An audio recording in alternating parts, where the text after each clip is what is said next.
Welcome back. If you just joined us, you're watching KTN Prime.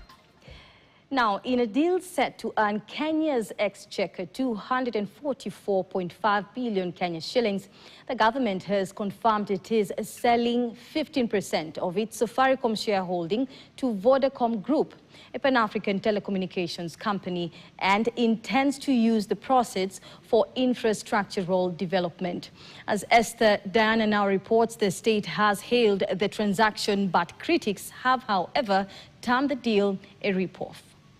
Treasury Cabinet Secretary John Mbadi, while announcing the sale of the government stake, has lauded the deal as a key step in the government's move to mobilize non-tax revenue. He also maintained that this is a partial divestment and the government will continue to retain a significant stake at the telco.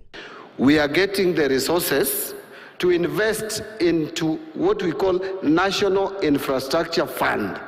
And while this is the stance, Ndindi Nyoro, former insider of the state, serving as the chair of the Budget and Appropriations Committee, downplayed the transaction, saying the deal is not worth the value of the telco.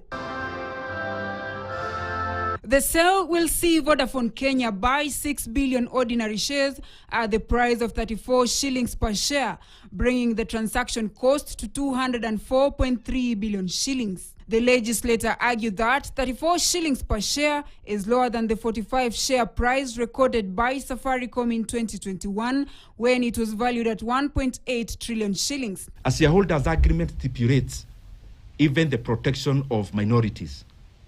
We have not seen one, and I do not think there is, because if there is incompetence to sell Safaricom for 34 shillings, I don't think there is competence to get a shareholders' agreement yet. Financial analyst Deepak Dev has laid out a critique of the transaction, underscoring what Kenya stands to lose.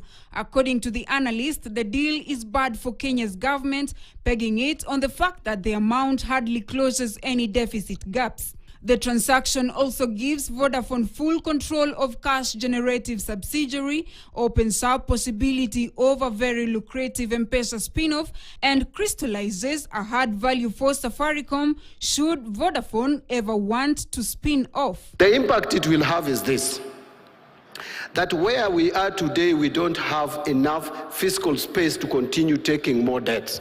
So this will help us in debt position by not aggravating debt position any further.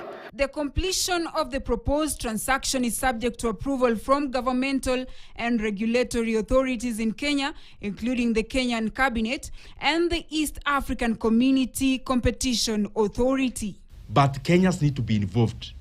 You know, the government is taking advantage of the fact that now Parliament, where I sit, is not in the composition it should be. To us, we feel we are getting more value in this kind of arrangements. We could not ask for better deal than this, in my view, because you are getting a premium. The deal reduces government of Kenya's ownership in Safaricom. Esther Diana, KTN, Nairobi. And the management of Kenya's health data